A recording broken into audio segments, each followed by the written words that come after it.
गया है। मेरे बहुत अच्छे मित्र हुआ करते थे वो, और हमने बहुत से प्रोग्राम साथ में किए थे। और अब इतना टाइम तो है नहीं कि मैं उनके बारे में कोई लंबा चौड़ा भाषण दूं, लेकिन उस प्यार को मैं समेटने के लिए आप सबके सामने आया हूं। और जैसा कि पुरस्कार सम्मान समारोह है, तो इसमें सर्टिफिकेट के साथ में एक लिफाफा भी हुआ करता है। अच्छा। तो बिना लिफाफे के मैं ये सम्मान लेने के लिए इसलिए आया क्योंकि, और वो भी अपनी टैक्सी का भाड़ा मैं खुद दे के आया हूँ। तो इसलिए क्योंकि इसमें आलोक का नाम जुड़ा हुआ है, पहली बात। और दूसरा, गौतम मेरा छोटे भाई की तरह है, तो उसने भी जिस प्यार से बुलाया है, मैं इस सम्मान को सर आंखों पर रखता हूँ। मैं हास्य लिखता हूँ, और हास्य के लिए मेरे गुरु कहते हैं कि हास्य तो प्रार्थना है। आज जब किसी को हंसाते हैं तो समझ लीजिए प्रभु की प्रार्थना कर रहे होते हैं। और ओशो कहते हैं कि जिसे हंसना आता है उसके आंसू भी मुस्कुराते हैं। हास्य लिखता हूँ। और मेरे गुरु इशारा करते हैं कभी कभी अपने प्रवचनों में कि आप ट्रेजेडी को भी कॉमेडी में कहो, तो लोगों तक बात जल्दी पहुँचती है। एक छोटा सा टुकड़ा मैं पहली बार त्यागी जी को सुना रहा हूँ। चुनाव और तनाव इसका शीर्षक है। आजकल जो हमारे चुनाव है वो लगभग महाभारत का रूप ले चुके हैं, और अगर गिने जाएं तो लोगों की हत्याएं भी बहुत होती है, चरित्र हत्याएं भी बहुत होती है। तो उसके ऊपर छोटा सा टुकड़ा लिखा है, बात अच्छी लगे पहुंचे तो मुझे बताइएगा। चुनाव और तनाव, अमर बाद में पति बनवाने गया हजामत, तो पत्नी ने दी हिदायत कि चुनाव निकट है, माहौल में कड़वाहट है, हर आदमी नफरत से भरा है, ऊपर से नाई के हाथ में उस्तरा है। हर आदमी नफरत से भरा है, ऊपर से नाई के हाथ में उस्तरा है। या तो राजनीति पर बहस में मत पड़ना, या नाई किस पार्टी का है पहले पता करना। या तो राजनीति पर बहस में मत पड़ना, या नाई किस पार्टी का पहले पता करना। चुनाव के दिनों में बहुत मुश्किल है जान बचाना, अगर बच जाओ तो आधा किलो दही लेते आओ। क्या बात है। और बहुत ही बारीक बात, बहुत ही सूक्ष्म बात है।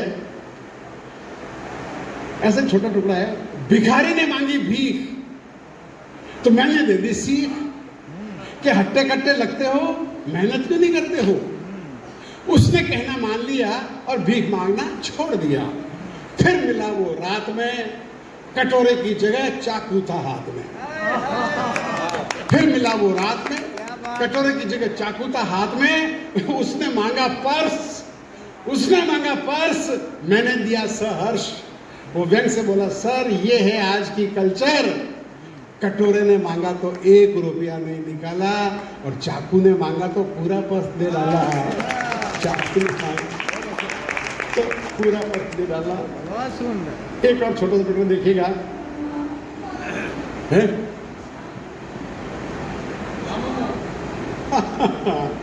सनेश जी एक कविता, वो कविता है बाला साहेब ठाकरे से लेके कई बड़े बड़े नेताओं ने मुझसे लिखवा के लिए, जिस कविता के लिए सनेश जी बोल रहे हैं।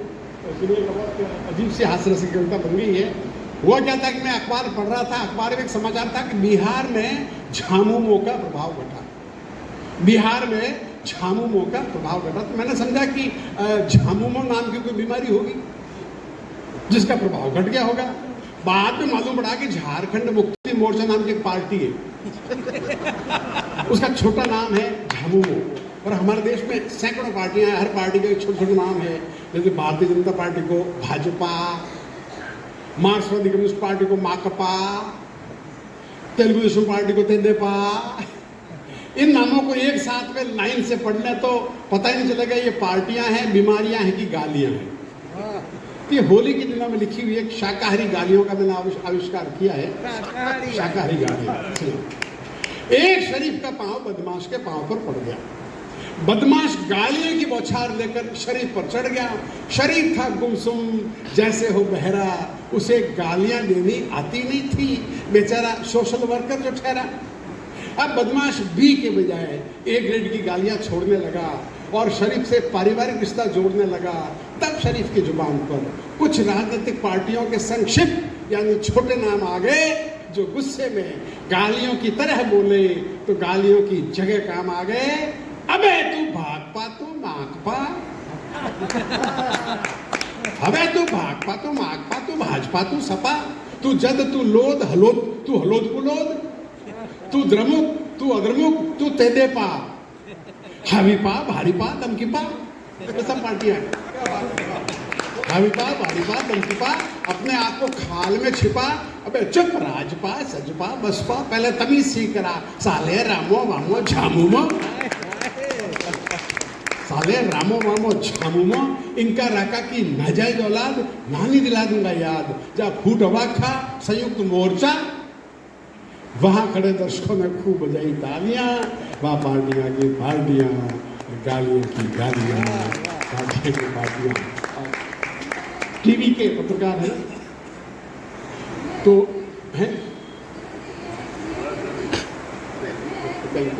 थैंक यू बहुत बहुत शुक्रिया। टीवी मैंने साहब जो हमारा जो मीडिया जो है बहुत महान होता है और किसी को भी महान बना देता है। जैसे 10 सुंदरी फूलन देवी, उसको सुंदरी बना दिया और वो कितनी सुंदर थी, आपने भी उसकी फोटो देखी होगी।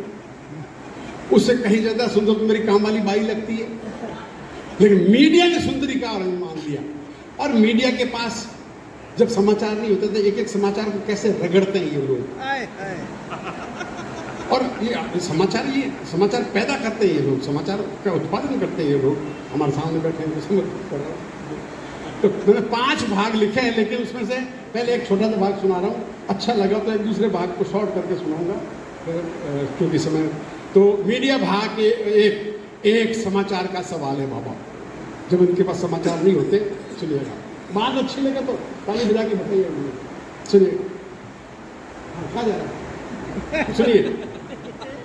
एक समाचार का सवाल है बाबा। एक बीमार नेता ने लंदन में अंतिम सांस ली। नायकर जी सुनिएगा। एक बीमार नेता ने लंदन में अंतिम सांस ली। उधर यमदूत लेके नेता को नरक पहुंचे भी नहीं, उधर यमदूत नेता को लेके नरक पहुंचे भी नहीं। उससे पहले चैनल का रिपोर्टर लंदन पहुंच गया अपनी टीम लेकर और नेताजी के बेटे का इंटरव्यू लिया। आपको कैसा लग रहा है? गरीब का बाप मर गया है और उससे पूछ रहा है आपको कैसा लग रहा है? जी मैं कुछ समझा नहीं, क्या कैसा लग रहा है? आपके पिताजी के मरने की खबर सुनकर आपको कैसा लग रहा है? जी बहुत बुरा लग रहा है। अच्छा, अंतिम सांस लेने से पहले उन्होंने किसी दर्द या तकलीफ की शिकायत की थी? जी नहीं, डायरेक्ट अंतिम सांस ली थी। अब ये भी इंटरव्यू देने पर उतराया, जी नहीं, डायरेक्ट अंतिम सांस ली थी। क्या इससे पहले भी कभी उन्होंने अंतिम सांस ली थी? ये ताली वाली बात थी। क्या इससे पहले भी कभी उन्होंने अंतिम सांस ली थी? जी कोशिश तो की थी, लेकिन डॉक्टरों ने लेने नहीं दी। अच्छा, वे लंदन क्यों आए थे? जी अंतिम सांस लेने के लिए। वे अंतिम सांस भारत में भी ले सकते थे, इसके लिए इतना दूर क्यों आए? जी राष्ट्र हित में आए। हमारे देश के नेता जो भी करता है राष्ट्र हित में करता है। जी राष्ट्र हित में आए। अच्छा, अंतिम सांस लेने के बाद क्या हुआ? जी अंतिम सांस लेने के बाद वे मर गए। क्या उनको पता था? क्या उनको पता था कि अंतिम सांस लेने के बाद में मर जाएंगे? जी पता था। जब उनको पता था कि अंतिम सांस लेने के बाद वे मर जाएंगे, फिर उन्होंने अंतिम सांस क्यों ली? बहुत बढ़िया, बहुत बढ़िया। जब उनको पता था कि अंतिम सांस लेने के बाद वे मर जाएंगे, फिर उन्होंने अंतिम सांस क्यों ली? जी राष्ट्र हित में ली। और अंतिम सवाल का मजा लीजिए। जी राष्ट्र हित में ली